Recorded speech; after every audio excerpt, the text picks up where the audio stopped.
સુપ્રભાત વિદ્યાર્થી મિત્રો, કેમ છો? મજામાં ને? ચાલો આજે આપણે આપણા અભ્યાસક્રમમાં આવતા સરસ એવા એકમની વાત કરીશું, અખંડ ભારતના શિલ્પી. જેમ કે આપણે સૌ લોખંડી પુરુષ એવું નામ સાંભળી એટલે તરત જ આપણને ખ્યાલ આવી જાય કે લોખંડી પુરુષ એટલે કોણ? તો સરદાર વલ્લભભાઈ પટેલ. અને હા, આ અખંડ ભારતના શિલ્પી એટલે પણ સરદાર વલ્લભભાઈ પટેલ. આપણે આજે સરદાર વલ્લભભાઈ પટેલના પૂરા જીવન પરિચય વિશે જાણીશું. તેમના નાના નાના કાર્યો અને મોટી મોટી સફળતાઓ તેમજ જીવનના દરેકે દરેક ક્ષેત્રોમાં જે કાર્યો કર્યા છે તેના વિશે આ ખૂબ જ સરસ સુંદર લેખ અહીંયા એકમ આપેલો છે. તો આ ચરિત્ર લેખ એવા સાહિત્ય પ્રકારમાં લખાયેલો અને સરદાર વલ્લભભાઈ પટેલના કાર્યશૈલીને પ્રસ્તુત કરતો આ ચરિત્રલેખ એ ખૂબ જ સરસ છે. જેમાં નિડરતા, દ્રઢ સંકલ્પ, કર્તવ્યનિષ્ઠ, અડગ મનોબળ, નેતૃત્વ જેવા ગુણોના ચરિત્રલેખમાં સુંદર રીતે નિરૂપાયા છે. તો ચાલો વિદ્યાર્થી મિત્રો, આપણે આ અખંડ ભારતના શિલ્પીના ચરિત્રલેખનું નિરૂપણ આલેખીએ અને તેના નિરૂપણને ઓળખીએ. તેમનાથી પહેલાં તેમના લેખક ડૉક્ટર રાઘવજી માગળ વિશે ટૂંકમાં પરિચય મેળવી લઈએ. ડૉક્ટર રાઘવજી માગળનો જન્મ 1/6/1961 થયેલો. ડૉક્ટર રાઘવજી દાનાભાઈ માગળનો જન્મ અમરેલી જિલ્લાના દેવળિયા ગામમાં થયો છે. તેમણે મુખ્યત્વે ટૂંકી વાર્તા, નાટક, નવલકથા અને લોકસાહિત્યમાં સર્જન કરેલ છે. ઝાલર, અમરફળ, કૂક, જળતીર્થ, લોકવાણી એમના નોંધપાત્ર પુસ્તકો છે. ગુજરાત સાહિત્ય અકાદમી સહિત અન્ય સંસ્થાઓ દ્વારા તેમને પારિતોષિક પ્રાપ્ત થયા છે. શિક્ષણ ક્ષેત્રે તેમનું નોંધપાત્ર પ્રદાન રહ્યું છે. મારી શિક્ષણ ગાથા અને વર્ગ એ જ સ્વર્ગ એ તેમના શિક્ષણ વિષયક પુસ્તકો છે. ગુજરાતના અગ્રણ્ય દૈનિક પત્રોમાં તેમની કોલમ લોકપ્રિયતાને વરી છે. આ ચરિત્રલેખમાં લોખંડી પુરુષ સરદાર વલ્લભભાઈ પટેલને કાર્યશૈલીને પ્રસ્તુત કરવાનો પ્રયાસ કરવામાં આવ્યો છે. વલ્લભભાઈના જીવનમાં જોવા મળતી નિડરતા, દ્રઢ સંકલ્પ, કર્તવ્યનિષ્ઠ, અડગ મનોબળ, નેતૃત્વ જેવા ગુણો આ ચરિત્રલેખમાં સુંદર રીતે નિરૂપાયા છે. સરદાર વિશેના અન્ય મહાનુભાવોના અવતરણો દ્વારા તેમના વ્યક્તિત્વને અહીં ઉજાગર કરવામાં આવ્યું છે. આ બધા પ્રસંગો દ્વારા સરદારનું એક સુરેખ શબ્દચિત્ર ખડું થઈ જાય છે. અહીંયા લેખક ડૉક્ટર રાઘવજી માગળ ખૂબ જ સરસ અને સુરેખ શબ્દચિત્ર ખડું કર્યું છે. જેનામાં આપણે શબ્દચિત્ર એટલે કે શબ્દો દ્વારા એનું ચિત્ર ઊભું થઈ જાય, ઉપસી આવે, ખડું થઈ જાય એવો અહીંયા પ્રયાસ કરવામાં આવ્યો છે. તો ચાલો આપણે સરદાર વલ્લભભાઈના જીવન પરિચયથી વધારે આગવા થઈએ. શરૂઆત કરીએ આ પાઠની. સૌથી પહેલાં તો તમે તમારો પાઠ્યપુસ્તક હાથમાં લઈ જ લીધો હશે અને તેમાં પાના નંબર 26 ઉપર આ અખંડ ભારતના શિલ્પી એવા એકમનો તમે જોઈ રહ્યા હશો. તો હવે તમારે મારી સાથે સાથે પાઠના દરેક પેરેગ્રાફ, દરેક લાઈન અને દરેક શબ્દોનો અર્થ સમજી અને આ પાઠને સમજવાનો પ્રયાસ કરવાનો છે. વલ્લભભાઈના જીવનમાં બારડોલીની લડતનું ભારતના સ્વાતંત્ર્ય સંગ્રામની જેમ જ એક આગવું અને અનોખું મહત્ત્વ છે. વલ્લભભાઈના સમર્પિત જીવનની સિદ્ધિઓનું આ એક શિરોછોગું ગણાય છે. બારડોલીની લડત પૂરજોશમાં ચાલતી હતી. તેમાં કોઈ એક પ્રસંગે કોઈકના મોંમાંથી વલ્લભભાઈ પટેલ માટે ખેડૂતોના સરદાર એવો ઉદ્ગાર નીકળી ગયો હતો. અર્થાત કે વલ્લભભાઈના જીવનમાં બારડોલીની લડતનું ભારતના સ્વાતંત્ર્ય સંગ્રામની જેમ જ એક આગવું અને અનોખું મહત્ત્વ છે. એટલે કે વલ્લભભાઈના જીવનમાં જેમ આપણી સ્વાતંત્ર્ય સંગ્રામનું અલગ જ મહત્ત્વ હોય એવી જ રીતે વલ્લભભાઈના જીવનમાં પણ બારડોલીની લડતનું પણ એટલું જ મહત્ત્વ હતું. આગવું અને અનોખું એટલે બધાએ કરતાં અનોખું, અલગ. વલ્લભભાઈના સમર્પિત જીવનની સિદ્ધિઓનું આ એક શિરોછોગું ગણાય. એટલે કે વલ્લભભાઈના જીવનની જેટલી બધી સિદ્ધિઓ હતી એ બધામાંથી આ જે બારડોલીની લડત હતી એ એનું શિરોછોગું ગણાય. શિરછોગું એટલે કે માથા પર શોભતું એક છોગું. આપણે ઘણી વખત કહેતા હોઈએ કે માથા ઉપર મુંગટ અને મુંગટ ઉપર તો મણી શોભે છે. એવી જ રીતે અહીંયા એક સરસ શબ્દ આપ્યો છે શિરછોગું, એટલે કે શિર ઉપર એટલે માથા ઉપર શોભતું છોગું. એટલે કે માથા ઉપર કદાચ આપણે મુંગટ પહેર્યું અને જેમ શોભે એવી રીતે આ વલ્લભભાઈની સિદ્ધિઓનું એક શિરોછોગું હતું. બારડોલીની લડત પૂરજોશમાં ચાલતી હતી. હવે બારડોલીની લડત હતી એ પૂરજોશમાં એટલે કે જોરશોરથી ચાલતી હતી. અને તેમાં કોઈ એક પ્રસંગે કોઈકના મોઢામાંથી વલ્લભભાઈ માટે કયો શબ્દ નીકળ્યો હતો? ખેડૂતોના સરદાર. કારણ કે આ બારડોલીની લડત છે એ ખેડૂતો માટે જ કરવામાં આવી હતી. માટે હવે એને એક નવું નામ મળ્યું, ખેડૂતોના સરદાર. અને જેમ જેમ એણે આ ઉદ્ગાર સાંભળ્યો તેમણે ઉપાડી લીધો હતો. તેઓ સ્વાભાવિક રીતે ખેડૂતોના સરદાર તરીકે ઓળખાવા લાગ્યા હતા. બારડોલીની સમગ્ર લડતનો દોર વલ્લભભાઈના હાથમાં હતો. આ લડત વેળા એકવાર ગાંધીજી આવ્યા હતા. ગાંધીજીને ભાષણ કરવાની વિનંતી કરવામાં આવી હતી, પરંતુ તેમણે ના પાડીને કહ્યું કે અહીંના સરદાર વલ્લભભાઈ છે એટલે તેઓ એકલા જ ભાષણ કરી શકે. આમ ગાંધીજીએ વલ્લભભાઈને રીતસરનું સરદારનું બિરુદ આપ્યું હતું. પછી તો તેઓ માત્ર ખેડૂતોના સરદાર ન રહેતા સમગ્ર દેશના લોકહૈયામાં સરદારનું માનભર્યું સ્થાન પામ્યા હતા. હવે શું થાય છે તો આવી રીતે જેણે આ સરદાર શબ્દ સાંભળ્યો એણે ઉપાડી લીધો એટલે કે એણે પણ એ શબ્દને એ નામને માન આપ્યું. એટલે કે દરેકના મોઢામાં હવે સરદાર એવો શબ્દ એના માટે નીકળવા લાગ્યો. સરદાર વલ્લભભાઈ પટેલ માટે દરેક લોક સરદાર, ખેડૂતોના સરદાર એ નામથી જ એને સંબોધવા લાગ્યા. અને સ્વાભાવિક રીતે જ એ ખેડૂતોના સરદાર તરીકે ઓળખાવા લાગી ગયા. બારડોલીની સમગ્ર લડત હતી એનો દોર એટલે કે એની દરેક જવાબદારી છે વલ્લભભાઈએ ઉપાડી લીધી. અને લડત વેળા એકવાર ગાંધીજી ત્યાં આવે છે અને ગાંધીજીને ભાષણ કરવાની વિનંતી કરવામાં આવે છે કે તમે થોડીવાર ભાષણ આપો. ત્યારે ગાંધીજી શું કહે છે? ના પાડીને કે ના, અહીંના સરદાર તો વલ્લભભાઈ છે એટલે એ એકલા જ ભાષણ કરી શકે. અને આવી રીતે ગાંધીજીએ વલ્લભભાઈને રીતસરનું સરદારનું બિરુદ આપી દીધું. અને પછી તો એ ખેડૂતોના સરદાર ન રહેતા સમગ્ર દેશના લોકહૈયાના સરદારનું માનભર્યું સ્થાન પામ્યા. એટલે કે હવે આજે આપણે આખા વિશ્વમાં વલ્લભભાઈને સરદાર તરીકે ઓળખીએ છીએ. અને આપણા લોકહૈયામાં એટલે કે દરેક લોકોના હૈયામાં એ વલ્લભભાઈનું સરદારના નામથી આપણે માન આપીએ છીએ. વલ્લભભાઈનો જન્મ એમના મોસાળ નડિયાદમાં 31/10/1875 રોજ થયો હતો. તેમનું વતન હતું ખેડા જિલ્લાનું કરમસદ. તેમના પિતા ઝવેરભાઈ એક સામાન્ય ખેડૂત હતા. તેઓ રાણી લક્ષ્મીબાઈના લશ્કરમાં અંગ્રેજ સરકાર સામે ઈસવીસન 1857ના સ્વતંત્રતા સંગ્રામમાં લડ્યા હતા.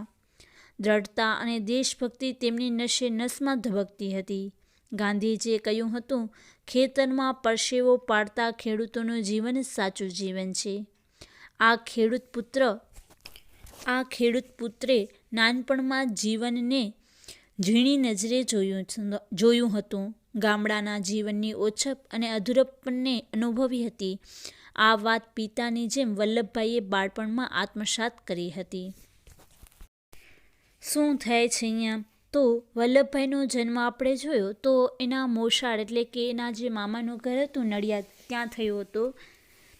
તો તારીખ 31/10/1875 થયો હતો. અને તેમનું વતન ખેડા હતું, ખેડા જિલ્લાનું કરમસદ. તેમના પિતા ઝવેરભાઈ જે હતા એના પિતાનું નામ શું હતું? ઝવેરભાઈ. અને તે એક સામાન્ય ખેડૂત હતા. તેઓ રાણી લક્ષ્મીબાઈના લશ્કરમાં અંગ્રેજ સરકાર સામે 1857ના સ્વાતંત્ર્ય સંગ્રામમાં લડ્યા હતા. એના પિતાજી પણ રાણી લક્ષ્મીબાઈના લશ્કરમાં અંગ્રેજ સરકાર સામે લડ્યા હતા. અને 1857માં જે સ્વતંત્રતા સંગ્રામ થયો હતો એમાં એ એક સૈનિક તરીકે અંગ્રેજ સરકાર સામે લડતમાં જોડાયા હતા. અને દ્રઢતા અને દેશભક્તિ એના નસે નસમાં હતી, ધબકતી હતી. એટલે કે એના નસે નસમાં એના દ્રઢતા અને દેશભક્તિ હતી. ગાંધીજીએ કહ્યું શું હતું? તો કે ખેતરમાં પરસેવો પાડતા ખેડૂતોનું જીવન જ સાચું જીવન છે. આપણે તો ઘરે બેઠાવાળા, બેસીને જીવન જીવવાવાળા, જ્યારે ખેડૂતોનું જીવન તો પરસેવાથી નહાઈને એ લોકો પોતાનું જીવન જીવતા હોય છે. એટલે કે ખેતરમાં કામ કરીને પોતાનું જીવન ગુજરાન ચલાવતા હોય છે. અને એટલા માટે જ ગાંધીજીએ કહ્યું કે ખેતરમાં પરસેવો પાડતા ખેડૂતોનું જ સાચું જીવન છે. આ ખેડૂત પુત્ર એટલે કે સરદાર વલ્લભભાઈ પટેલ એ નાનપણમાં જીવનને ઝીણી નજરે જોયું હતું. ઝીણી નજરે એટલે ખૂબ જ નજીકતાથી, જે જીવનની વાસ્તવિકતા હોય એણે નાનપણથી જ ઓળખી લીધી હતી, એને પારખી લીધી હતી. અને ગામડાના જીવનની ઓછપ અને અધૂરપને અનુભવી હતી. એટલે કે ગામડાના જીવનની ઓછપ એટલે કે ગામડામાં જે એણે કહેવાય ને એક જાતનો અભાવ એણે અનુભવ્યો હતો કે ગામડાના જીવનમાં કયો અભાવ છે, શું લોકો વંચિત રહી જાય છે, કઈ વસ્તુઓથી, કઈ જરૂરિયાતોથી વંચિત રહી જાય છે એણે અનુભવી હતી. અને આ વાત એણે પિતાની જેમ જ વલ્લભભાઈએ પણ બાળપણમાં જ આત્મસાત કરી હતી. આત્મસાત એટલે કે અનુભવ કરવો અને તેને ખૂબ જ પોતાના નજીકથી એને અનુભવ કરવું, પોતાની સાથે એને એક બનાવી દેવું, એક મેક કરી દેવું. તો આવી રીતે એણે બાળપણથી જ જીવનની વાસ્તવિકતા વિશે ખૂબ જ સારી રીતે એનાથી આત્મસાત થયેલા હતા, એનાથી પરિચિત થયેલા હતા. ગામની શાળામાં પ્રાથમિક શિક્ષણ લઈ વલ્લભભાઈએ નડિયાદ અને વડોદરામાં ઉચ્ચ શિક્ષણ મેળવ્યું હતું. વિદ્યાર્થી વયથી જ તેમનામાં નિડરતા, નેતાગીરી કે દ્રઢ સંકલ્પ બળના બીજ પડેલા હતા. એકવાર તેમને કાખબલાઈ થયેલી. ગામના વૈદ્યરાજે ઈલાજ માટે લોખંડના ધગધગતા સળિયા વડે દામ દેવાનું વિચાર્યું. ત્યારે કુમળું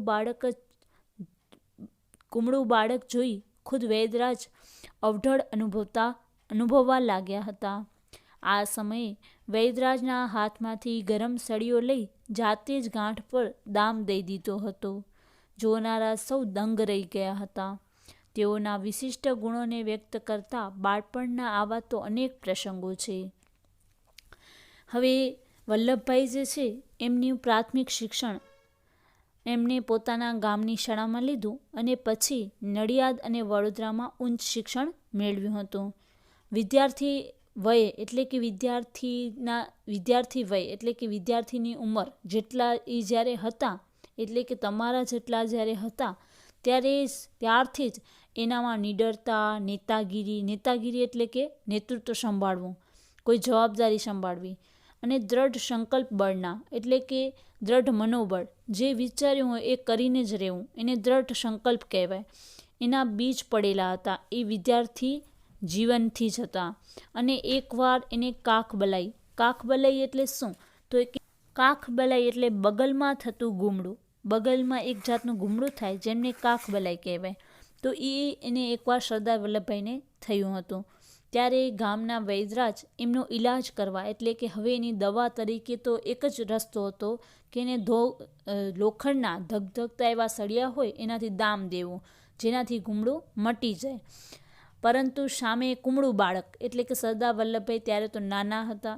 એટલે વૈદ્યરાજ વિચારતા હતા કે આવું કુમળું બાળક છે એને હું દામ કેમ દઈ શકું. હવે આવો દામ દેવો હોય એના માટે એને પણ અવઢળ અનુભવતા હતા. એટલે કે એ પણ મૂંઝાતા હતા કે આવા કુમળા બાળકને હું કેવી રીતે દામ આપી શકીશ. એ સહન કરી શકશે કે નહીં કરી શકે. ત્યારે એ સમયે વૈદરાજના હાથમાંથી પોતાના હાથમાં ગરમ સળિયું લઈ લે છે. વલ્લભભાઈ પોતે જ પોતાના હાથેથી એના ગાંઠ ઉપર ડામ દઈ દે છે. આ જોઈને બધા દંગ રહી જાય છે. દંગ રહી જાઉં એટલે જોતા જ રહી જાઉં, વિશ્વાસ ના આવો. અને તેઓના વિશિષ્ટ ગુણોને વ્યક્ત કરતા આવા તો એના બાળપણના અનેક પ્રસંગો છે, જેને આપણે જાણીએ ત્યારે આપણને ખુદ અંદરથી એક જાતનો ઉત્સાહ મળે, એક જાતની પ્રેરણા મળે. વલ્લભભાઈએ કાયદાના અભ્યાસ માટે ઇંગ્લેન્ડ જવા બચત કરી પૈસા ભેગા કર્યા હતા, પરંતુ મોટાભાઈ વિઠ્ઠલભાઈને લંડન જવા દઈ ભાતૃભાવનું ઉત્તમ ઉદાહરણ પૂરું પાડી અનન્ય પ્રેમ પ્રગટ કર્યો હતો. પછીથી તો વલ્લભભાઈએ સખત પરિશ્રમ અને બુદ્ધિ ચાતુર્યથી એક સફળ વકીલ તરીકેની નામના મેળવી હતી. એક વખતની વાત છે, વલ્લભભાઈ કોર્ટની કાર્યવાહીમાં વ્યસ્ત હતા. ત્યાં પ્યુન આવીને એક તાર આપી ગયો. તાર વાંચીને કોઈ જ પ્રતિક્રિયા વગર વલ્લભભાઈએ ખિસ્સામાં મૂકી દીધો. વળી તેઓ કોર્ટની કાર્યવાહીમાં લાગી ગયા. કાર્યવાહી પૂરી કર્યા પછી કોઈએ પૂછ્યું, મિસ્ટર પટેલ, શાનો તાર હતો? વલ્લભભાઈએ ધીમેથી જણાવ્યું, મારા પત્નીનું અવસાન થયું છે. આમ લાગણીને વશ થયા વગર પોતાની ફરજને અડગતાથી અદા કરી હતી. હવે અહીંયા આપણે જોઈ શકીએ છીએ કે એની જે એક જાતની ફરજ, જે એની એક ફરજમાં આવતા કાર્યને કેવી રીતે અડગતાથી અદા કરી શકે એનામાં એ પણ ગુણ હતો. જ્યારે એ કાયદાના અભ્યાસ માટે ઇંગ્લેન્ડ જવા બચત કરી હતી પૈસાની, ત્યારે એને શું થાય છે તો એના મોટા ભાઈને લંડન જવાનું થાય છે. વિઠ્ઠલભાઈને, એના મોટા ભાઈનું નામ શું હતું? વિઠ્ઠલભાઈ. તો વિઠ્ઠલભાઈને લંડન જવાનું થાય છે ત્યારે એને પૈસાની જરૂર હોય છે. એટલે વલ્લભભાઈએ પોતાના જે બચેલા પૈસા હતા ઇંગ્લેન્ડ જવા માટે જે બચત કરી રાખ્યા હતા એ પોતાના મોટા ભાઈને આપી દે છે, વિઠ્ઠલભાઈને આપી દે છે. અને આવી રીતે ભાતૃભાવનું ઉત્તમ ઉદાહરણ પૂરું પાડીને અનન્ય પ્રેમ પ્રગટ થયો. એટલે કે એને પોતાના ભાઈ પ્રત્યે કેટલો પ્રેમ હતો એ અહીંયા દેખાય છે. અને એનું એક ઉત્તમ ઉદાહરણ પણ આપણે આપી શકીએ. ભાઈ વચ્ચેનું આવું ઉત્તમ ઉદાહરણ એ તો ક્યાંક જ આપણને જોવા મળે છે, જે વલ્લભભાઈએ આપેલો. પછી તો એણે વલ્લભભાઈએ ખૂબ પરિશ્રમ કર્યો, ખૂબ મહેનત કરી અને પોતાની બુદ્ધિ ચાતુર્યથી એક સફળ વકીલ પણ બની ગયા અને નામના મેળવી લીધી. એક વખતની વાત છે, એટલે કે એક વખતની અહીંયા વાત કરી છે કે એકવાર શું થાય છે તો કે વલ્લભભાઈ કોર્ટની કાર્યવાહીમાં વ્યસ્ત હોય છે. વ્યસ્ત એટલે કે અંદર ખૂબ જ બિઝી હતા. ત્યાં એક પ્યુન આવે છે. પ્યુન એટલે પટ્ટાવાળા ભાઈ આવી અને તાર આપી જાય છે. તાર વાંચીને કોઈ જ પ્રતિક્રિયા એટલે કે કોઈ પ્રકારનો ભાવ પ્રગટ કરવો. તો આવી રીતે કોઈ જ પ્રકારની પ્રતિક્રિયા વગર એ પાછા પોતાની કોર્ટની કાર્યવાહીમાં લાગી જાય છે અને એ તારને ખિસ્સામાં મૂકી દે છે અને કોર્ટની કાર્યવાહીમાં લાગી જાય છે. અને કોર્ટની કાર્યવાહી પૂરી થાય છે ત્યારે એને કોઈકે પૂછે છે, એટલે કે ત્યાં કને કોઈ ભાઈ હોય છે એને પૂછે છે કે મિસ્ટર પટેલ, શેનો તાર હતો? એટલે વલ્લભભાઈ ધીમેથી કહે છે કે મારી પત્નીનો તાર હતો, મારી પત્નીનું અવસાન થયું છે.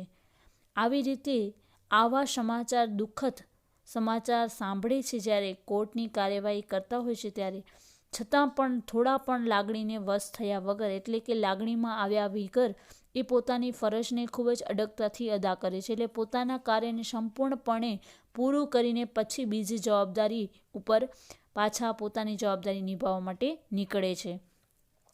તો આપણે અહીંયા જોઈ શકીએ છીએ કે કેટલા અડગ મનવાળા હતા અને કેટલા સ્થિર મનવાળા હતા. કોઈ નાની સૂની મુશ્કેલીઓ સામે એ કેટલા સારી રીતે આગળ વધી શકતા હતા, એને પડકાર આપી શકતા હતા. આમ તો દૂરથી જોનાર વલ્લભભાઈનું વ્યક્તિત્વ એકદમ વૃક્ષ લાગતું, સ્વભાવ પણ બહુ કડક છે એવી છાપ પડતી, પણ એ તેમની બોલી, સચ્ચાઈ અને આખા બોલાપણાને લીધે એમ લાગતું હતું. ખરેખર તો તેઓ નારિયેળ જેવા હતા. નારિયેલ ઉપરથી કઠણ અને બરછટ લાગે પણ અંદરથી મીઠું અને કોમળ હોય છે. તેમના સ્વભાવની પણ એ જ ખાસિયત હતી કે કોઈનાથી પણ ડરતા નહીં. ભલભલાને પણ કોઈ જ સેહ શરમ વગર સાચું અને સ્પષ્ટ સંભળાવી દેતા. વળી તેની વાણીમાં જોમ, જુસ્સો અને સચ્ચાઈનો રણકાર રહેતો હતો. હવે આપણે જોઈએ તો વલ્લભભાઈને જે દૂરથી જોનાર એટલે કે દૂરથી ઓળખનાર, એટલે કે એનો દૂરથી જ પરિચય હોય, નજીકથી પરિચય ન હોય, એવી રીતે એવા લોકો માટે વલ્લભભાઈનું વ્યક્તિત્વ કેવું હતું? તો એકદમ વૃક્ષ એટલે કે કઠોળ, પરંતુ એનો સ્વભાવ પણ બહુ કડક અને એવી છાપ બધાના મગજમાં હોય, જે એને દૂરથી જ ઓળખતા હોય, જે એને બરાબર સારી રીતે સંપૂર્ણપણે ન ઓળખતા હોય. એના માટે કેવા હતા વલ્લભભાઈ? તો વૃક્ષ અને બહુ કડક એનો સ્વભાવ, એવી એની છાપ. એની બોલી પણ કેવી? તો કે સચ્ચાઈ અને આખા બોલી. એટલે બધાને એમ જ લાગતું કે એ તો બહુ કડક છે. ખરેખર તો તે કેવા હતા? તો કે નારિયેલ જેવા હતા.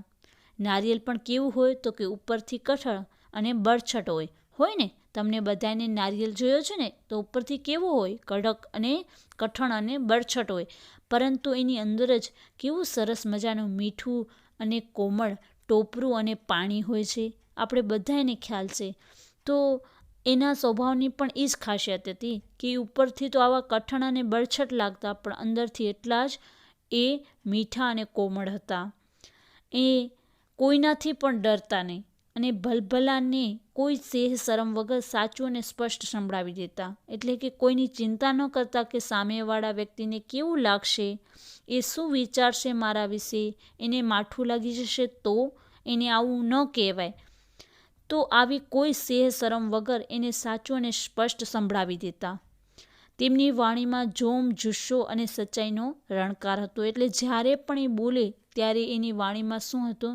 તો કે જોમ અને જુસ્સો ભરેલો હતો અને સચ્ચાઈ હોય. ક્યારે પણ એની વાતમાં કોઈ વાતનું મિશ્રણ ન હોય, એટલે કે કોઈ વાતની, ખોટી વાતની રજૂઆત ન હોય. એક સાચી જ વસ્તુ એ કહેતા હોય. બારડોલીની લડત વખતે એક પત્રિકા પ્રગટ કરી હતી અને એક જાગૃત નેતા તરીકે ચેતવણી આપતા તેમણે લખ્યું હતું, લડાઈ લડવી હોય તો લગ્નમાં મહાલવાનું ન પોસાય. કાલે સવારે ઉઠીને તમારે ઉગ્યાથી આથમ્યા સુધી ઘરને તાળા મારી ખેતરમાં ફરતા રહેવું પડશે. છાવણી જેવી જિંદગી ગાળવી પડશે. ગરીબ, તવંગર, બધા વર્ગ અને બધી કોમ એક રાગ થઈ એક ખોડીએ પ્રાણ હોય તેમ વર્તે. હવે આમ બારડોલીની લડત વખતે એક પત્રિકા બહાર પાડવામાં આવી અને એમાં એક જાગૃત નેતા તરીકે એણે એક ચેતવણી આપતા હોય એવી રીતે એણે એક વાક્ય લખ્યું કે લડાઈ લડવી હોય તો લગ્નમાં મહાલવાનું ન પોસાય. એટલે કે લગ્નમાં ન જવાય. જો લડાઈ લડવી હોય તો એના માટે તૈયારી જોઈએ. આજે લગ્નમાં જાય છે, કાલે સગાઈમાં જાય છે, આજે અહીંયા જાય છે, એમ ન ચાલે. અને કાલ સવારે ઉઠીને જ્યારે ઉઠીએ ત્યારે ઉગ્યાથી આથમ્યા સુધી, એટલે કે સવારના સૂર્યનો ઉદય થાય ત્યારથી કરીને સૂર્યાસ્ત થાય, એટલે કે આથમે ત્યાં સુધી ઘરને તાળા મારી અને ખેતરમાં ફરતા રહેવું પડે અને છાવણી જેવી જિંદગી ગાળવી પડે. આમ કાંઈ આજે અમે તૈયાર થઈને અહીંયા જઈએ છીએ કે કાલે અમે અહીંયા જશું, એવું ન ચાલે. છાવણી જેવી જિંદગી ગાળવી પડે અને તેમાંય તવંગર, ગરીબ બધા જ લોકો એક જ જગ્યાએ અને બધા વર્ગ, બધી કોમો એક રાગ થઈને રહે અને એક જ ખોડીએ પ્રાણ હોય તેમ વર્તે. એક ખોડી એટલે એક શરીરે એક જ પ્રાણ જેમ રહે એવી રીતે બધાને રહેવાનું, વર્તવાનું. જેમ ગરીબ, તવંગર બધા વર્ગ માટે એક જ જગ્યા અને એક જ કામ અને એક જ રીત વર્તવાની અને વ્યવહાર કરવાની અને જીવવાની, એક જ રીત. એવી રીતે વર્તવું પડે જો આપણે લડાઈ લડવી હોય તો. આવું એ વલ્લભભાઈનું માનવું હતું. આપણે આપણા હાથેથી એક દમડી સરકારને આપવી નથી એવો નિશ્ચયમાં કાયમ રહેજો, નહીં તો જીવ્યું ન જીવ્યું થઈ જશે અને તાલુકો કાયમના માટે બોજામાં પડશે. વલ્લભભાઈ વીર હતા એટલા જ વિનોદી હતા. મહાદેવભાઈની ડાયરીમાં વિનોદના ઘણા પ્રસંગો નોંધાયા છે. એકવાર મહાદેવભાઈને ક્યાંક એક શબ્દ વાંચ્યો. શબ્દ હતો રચનાત્મક ગફલત. એમને નવાઈ લાગી. રચનાત્મક ગફલત તે વળી કેવી હોય? પણ સરદાર જેમનું નામ બિરબલની છટાથી બોલી ઉઠ્યા. ન સમજ્યા? આજે તમે દાળ બનાવી તેવી દાઝેલી દાળ. હવે અહીંયા વલ્લભભાઈના બીજા એક સ્વરૂપની પણ વાત કરી છે કે એવા એ નીડર અને એટલા જ એ કડક હતા અને એટલા જ જોમજુસ્સાવાળા હતા અને એટલા જ નરમ હતા. આપણા હાથેથી એક દમડી પણ સરકારને આપવી નથી એવો નિશ્ચય કાયમ રાખજો. એટલે કે આપણને સરકારને દમણી એટલે કે પૈસા, અહીંયા પૈસાના અર્થમાં છે કે અહીંયા કને આપણે સરકારને એક પણ પૈસો નહીં આપીએ અને એ નિશ્ચય આપણને કાયમ રાખવાનો છે. આપણે એ નિશ્ચયમાં કાયમ રહેવાનું છે, નહીંતર જીવ્યું ન જીવ્યું થઈ જશે અને તાલુકો કાયમ માટે બોજામાં પડશે. એટલે કે આપણા માટે હંમેશા બોજારૂપ બની જશે. આ વલ્લભભાઈ વીર તો હતા એટલા જ વિનોદી પણ હતા. વિનોદી એટલે કે મસ્તીખોર. વલ્લભભાઈની ડાયરીમાં વિનોદના ઘણા પ્રસંગો નોંધાયેલા છે. એટલે કે મહાદેવભાઈની ડાયરી જે છે એનામાં વિનોદના એટલે કે મજાકના એવા ઘણા પ્રસંગો નોંધ્યા છે એમને. એકવાર મહાદેવભાઈએ ક્યાંક એક શબ્દ વાંચ્યો. શબ્દ શું હતો? મહાદેવભાઈએ કયો શબ્દ વાંચ્યો હતો? તો રચનાત્મક ગફલત. અને એમને નવાઈ લાગે છે કે આ રચનાત્મક ગફલત વળી કેવી હોય? એટલે સરદારની સામે જોઈને કહે છે. એટલે સરદાર જેમનું નામ બિરબલની છટાથી બોલી ઉઠ્યા. એટલે સરદાર તો હવે કેવા? તો કે બિરબલ જેવા ચતુર. એટલે એ બિરબલની છટાથી એટલે કે બિરબલ જેવી છટાથી એને કહે છે કે ન સમજ્યા તમે? રચનાત્મક ગફલત એટલે શું? આજે તમે દાળ બનાવી હતી ને એવી દાઝેલી દાળ. એટલે કે તમે દાળ તો બનાવી પણ કેવી? ગફલતવાળી, ભૂલવાળી. એટલે તમે રચના તો કરી એને બનાવી તો ખરી, રચનાત્મક એટલે બનાવો. એટલે તમે બનાવ્યું તો પણ ખરું, પણ કેવી? તો કે ખરાબ બનાવી. તમે એનામાં ભૂલ કરી એટલે કે ગફલત. એટલે કે રચનાત્મક ગફલત. એને આવું સુંદર મજાનો ઉદાહરણ, સાક્ષાત પ્રત્યક્ષ ઉદાહરણ એને આપીને ખૂબ જ સારી રીતે સમજાવ્યું. તો આવા વિનોદી હતા. વલ્લભભાઈએ જેલ યાત્રા પણ વેઠી હતી. દાંડી યાત્રાના 5 દિવસ પહેલાં 7 માર્ચના રોજ અંગ્રેજ સરકારે રાસ ગામમાંથી ધરપકડ કરી. તેમણે અમદાવાદની સાબરમતી સેન્ટ્રલ જેલમાં રાખવામાં આવ્યા હતા.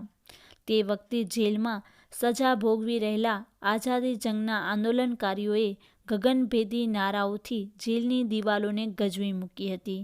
સરદારની આ પ્રથમ જેલ યાત્રા કેટલી કઠિન હતી તેમનું વર્ણન મહાદેવભાઈની ડાયરીમાં મળે છે.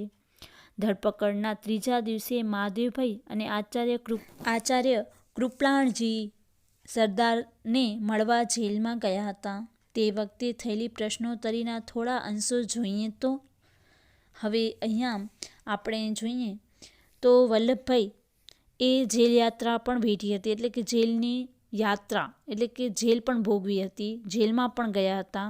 અને દાંડી યાત્રાના 5 દિવસ પહેલાં એટલે કે 7 માર્ચના રોજ અંગ્રેજ સરકારે એને પકડી અને અમદાવાદની સાબરમતી સેન્ટ્રલ જેલમાં રાખવામાં આવ્યા હતા. એને ત્યાં કને મોકલવામાં આવ્યા હતા. એને રાસ ગામમાંથી 7 માર્ચના રોજ અંગ્રેજ સરકાર એને રાસ ગામમાંથી, ગામનું નામ છે રાસ, એ ગામમાંથી એની ધરપકડ કરી હતી. એટલે એને પકડી લીધા હતા અને અમદાવાદની સાબરમતી સેન્ટ્રલ જેલમાં રાખવામાં આવ્યા હતા. તે વખતે જેલમાં સજા ભોગવી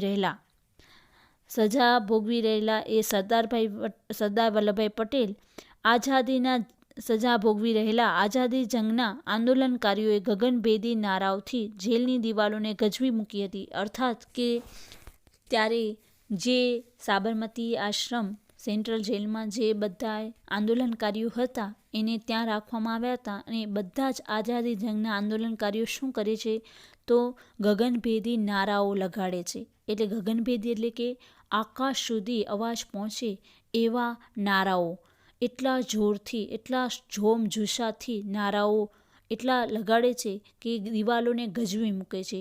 એની દિવાલોમાં અવાજ આવવા લાગે છે. એવા નારાઓથી આખી જેલ ગજવી મૂકે છે. અને સરદારની આ પ્રથમ જેલ યાત્રા કેટલી કઠિન હતી, એટલે કે સરદારને જે જેલમાં રાખવામાં આવ્યા હતા ત્યાં આગળ કેટલી બધી કઠિન પરિસ્થિતિ હતી તેમનું વર્ણન મહાદેવભાઈની ડાયરીમાં છે લખેલું છે.